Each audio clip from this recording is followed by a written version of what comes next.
Shoop, shoop, shoop, shoop, shoop. All right, Stoic Story Time. The art of living, okay? I've been saying this all week, but we have two more today and tomorrow in this book. The power of habit. Let me get out my pen because I have to write that today is 6/13. There we go. Everyone's using that trend on TikTok that it's like the middle of July song. How did it get to be the middle of July when just yesterday it was, January? Anywho, the power of habit. Every habit and faculty is preserved and increased by its corresponding actions. The habit of walking makes us better walkers. Regular running makes us better runners. It is the same regarding matters of the soul. Whenever you are angry, you increase your anger, you have increased the habit and added fuel to the fire. If you don't want an angry temper, then don't feed the habit. Give it nothing to help it increase. Be quiet at first and reckon the days in which you have not been angry. I used to be angry every day, now every other day, then every third and fourth day. As time goes by, the habit is first weakened and then eventually is overridden by a wiser response. So I think this goes two ways. Some habits we want to fuel, like being consistent and being kind. And then some habits we want to dull and override so that we have a wiser response. So a power of a habit. I also always talk to people about how habits, it's always that golden rule, like you don't like something until you do it 21 times. Something doesn't become a habit until you do it 21 times. I don't know if the research still says 21, but one of these past years it said 21, and that's what I use at work, and that's what I'm using today for the art of living and its power of habit. So if you want to be consistent at something, do it every day. Don't make an excuse. Power of habit. And if you want to stop doing something, be mindful every day until it's less and less and less. So I'm going to pop these down. Boop, that's my favorite part. Little Book of Stoicism. I have to say, I think this is our last practice in this book. And it makes me sad because I really have been enjoying reading it. The author's actually quite funny.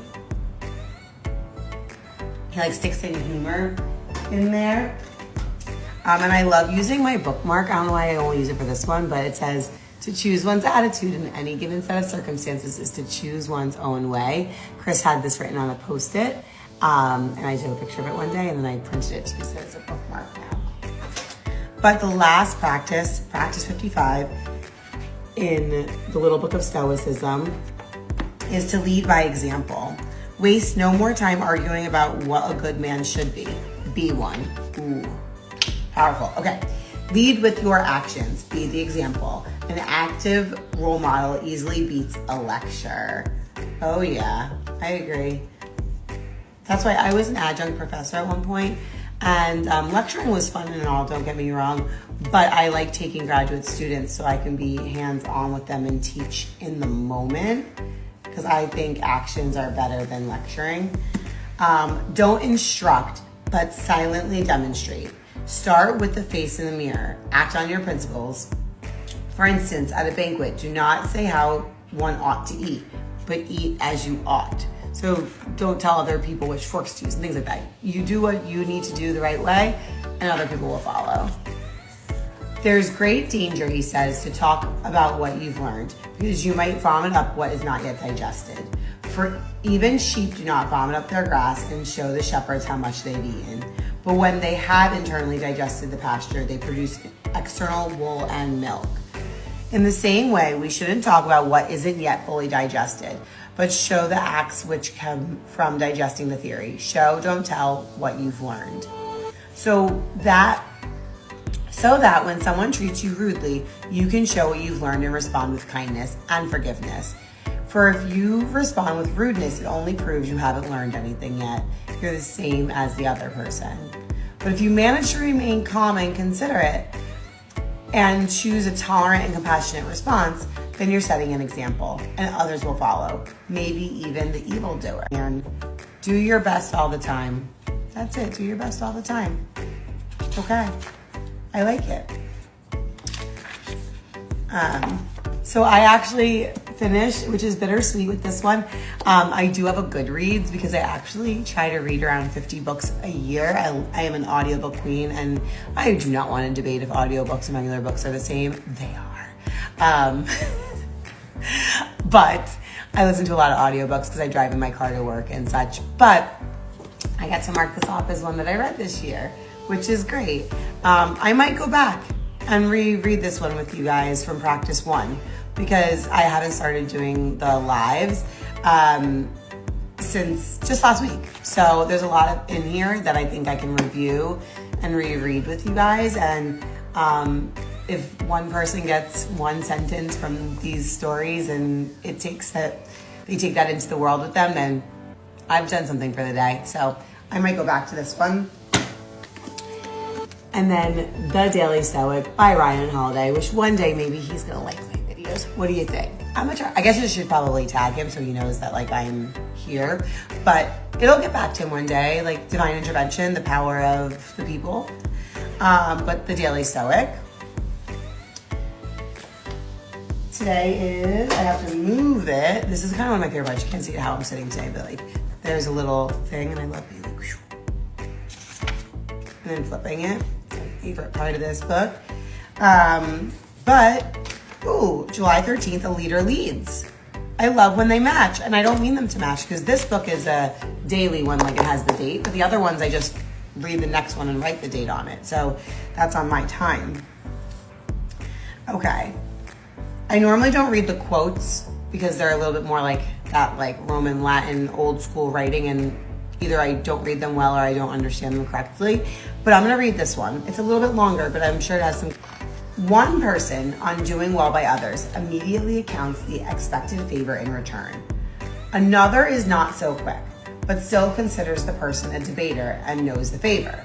A third kind of person acts as if not conscious of the deed, rather like a vine producing a cluster of grapes without making further demands, like a horse after its race, or a dog after its walk, or a bee after making its honey.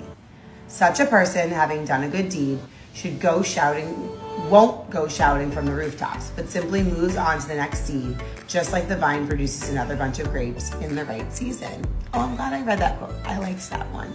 It's showing good deeds done by, I guess, assumably animals in nature, and they don't ask for anything in return. It just happens. Have you ever heard someone else repeat one of your ideas as though it was their own? Did you ever notice a younger sibling or relative mimic your behavior? Perhaps the way you dress or the music you listen to? Maybe you moved to a new neighborhood and a bunch of hipsters followed.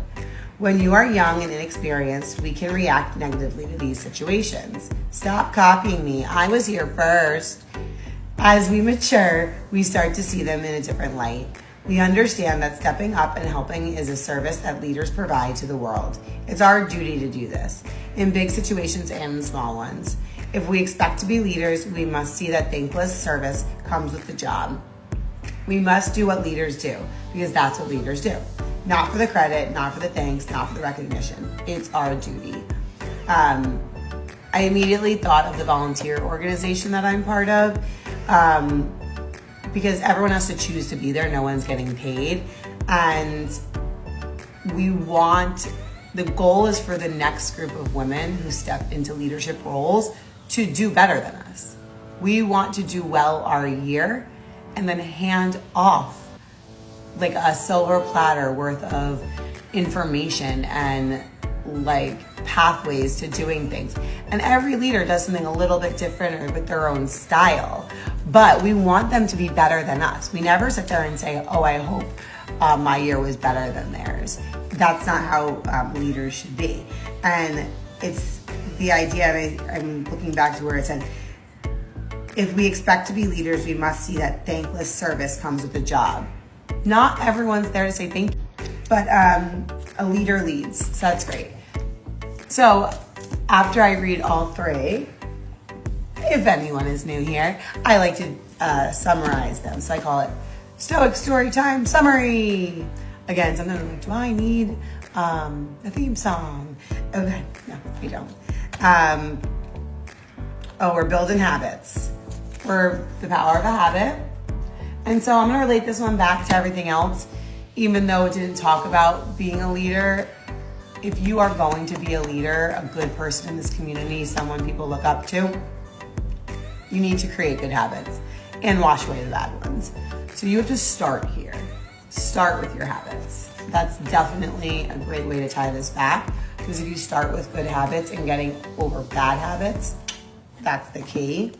And I don't say getting over bad habits is easy. It's just something you have to work on and towards. Oh my gosh, I was just gonna say I didn't put my bookmark back in the book, but it's over. I didn't have to. Goodness. Lead with your actions, be the example. An active role model is easier than a lecture.